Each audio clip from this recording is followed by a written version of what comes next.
I remember sitting with a woman in the consultation area a few years back. She had two little bottles in her hand, and she looked at me with this total frustration and said, "I don't get it. One of these is for when I'm sad, and one is for when I'm scared, right?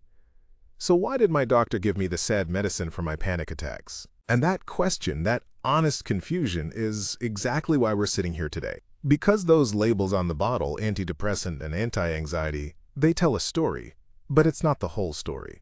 And understanding the difference can change everything about how you feel about the medication you're taking. So let's start with the chemistry, because that's where the real personalities of these drugs show up. On one side, you have the SSRIs and the SNRIs. Think of them as the long-term builders. Your brain has these little messengers, serotonin and norepinephrine, that help regulate your mood and your stress response. In depression and anxiety, those signals can get weak or out of whack. SSRIs and SNRIs work by gently blocking the reuptake of those messengers, meaning they hang around a little longer in the spaces between your neurons. It's like turning up the dimmer switch on a light, very slowly, over weeks, until the whole room feels brighter and more stable. Then you have the benzodiazepines. These are a completely different animal. They work on a different neurotransmitter called GABA. GABA is your brain's natural brake pedal when anxiety hits. It's like your foot is slamming on the gas. A benzo enhances the GABA signal, basically pushing down that brake, and it does it fast. Within an hour, sometimes minutes, the engine slows down. The panic recedes. It's a powerful, immediate intervention, but it's a temporary fix. It doesn't fix the wiring. It just cuts the power for a while. And that brings us to the big question that comes up all the time in the pharmacy. If SSRIs are for depression, why is my doctor giving them to me for my anxiety? It feels counterintuitive, I know. I had a patient once, a young guy named Mark, who was so frustrated. He said, "I'm not sad, I'm terrified. Why are you giving me a happy pill?" And I told him, think of your brain like a smoke alarm. For someone with panic disorder, that alarm is going off constantly, even when there's no fire. The benzo is like someone running over and smashing the alarm with a hammer to make it shut up. It works right then. But the SSRI, that's the electrician who comes in, rewires the whole system, and recalibrates the sensitivity so the alarm only goes off when there's real smoke. It's treating the underlying fault, not just silencing the noise. This is the critical difference you have to understand. Antidepressants are a slow build. They take 2, 4, sometimes 6 weeks to really do their job. You take them every day, and over time, they create a new, more resilient baseline. Benzodiazepines are an emergency brake. They work within hours, sometimes faster, to pull you back from the edge of a panic attack or a spiral of overwhelming fear. One is a long-term strategy, the other is a short-term tool. And this is where a lot of the confusion and the fear comes from, because people will start an SSRI, feel nothing for 2 weeks, and think it's not working. Or they'll take a benzo, feel that incredible relief instantly, and wonder why they can't just take that forever.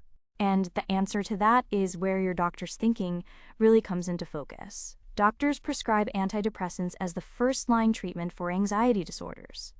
Not because they're mean or because they don't want you to have fast relief. It's because they're playing the long game for your safety and your stability. Benzodiazepines are incredibly effective, but they come with a high price tag. Your body can build a tolerance to them, meaning you need more and more to get the same effect. And they can be habit-forming in a way that SSRIs simply are not. No one wakes up in the middle of the night with a craving for their SSRI. It doesn't work like that. The goal is to use the benzo as a bridge, a temporary rescue inhaler, while the SSRI builds up the underlying strength of your lungs so you don't need the inhaler as much. So which one treats what? Let's make it really concrete. For generalized anxiety, that constant low-grade worry that's always there in the background, an SSRI or SNRI is the workhorse. It turns down the volume on that background static. For panic disorder, the same medications are used to prevent the panic attacks from happening in the first place, while a benzo might be prescribed to have on hand for when a breakthrough panic attack does occur. For social anxiety, that intense fear of judgment or embarrassment, SSRIs are again the primary tool, helping to take the edge off that hyper-self-consciousness over time. And for PTSD, the flashbacks and the hypervigilance, SSRIs and SNRIs are the frontline medications to help stabilize the nervous system, while benzos are used much more cautiously because of the risks. If this is starting to click into place, if you're seeing your own experience in these words, hit that like button. It helps other people who are just as confused find their way here too. I think the hardest part for so many people is the waiting. You're in pain, you're scared, you finally get help, and the doctor says, "Here, take this and call me in a month." And you go home, you take the pill, and day 1, nothing. Day 2, nothing. Day 5, maybe you even feel a little worse, a little jittery. And you think, this is a mistake. This isn't for me. I had a woman tell me once I felt like I was crawling out of my skin for the first 2 weeks. I almost threw the bottle away. I told her, that initial activation, that feeling of restlessness, it's awful, but for many people, it's a sign that the brain is actually starting to shift. It's the dimmer switch flickering before the light comes on.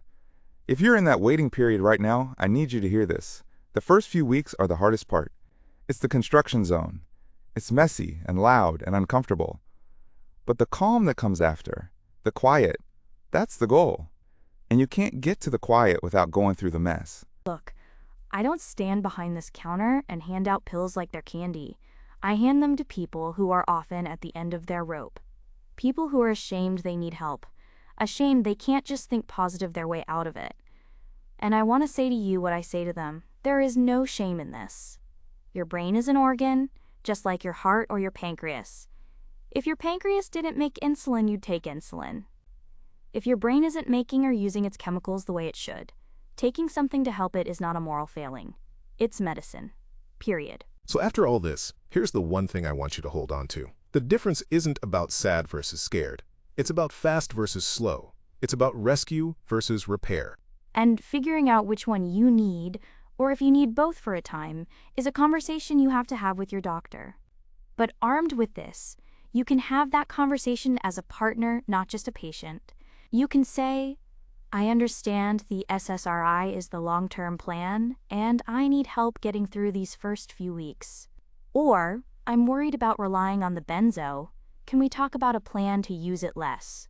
If this video helped clear up some of the fog for you, I have a feeling there's someone in your life who needs to hear it too. Send it to them. Start the conversation. And if you're sitting there with a question you've never been able to ask, maybe something you're too embarrassed to bring up at the pharmacy counter, drop it in the comments. I read them. I want to know what you're thinking. Because this isn't just about drugs and chemicals. It's about you feeling like yourself again. And I'll be here when you're ready for the next piece.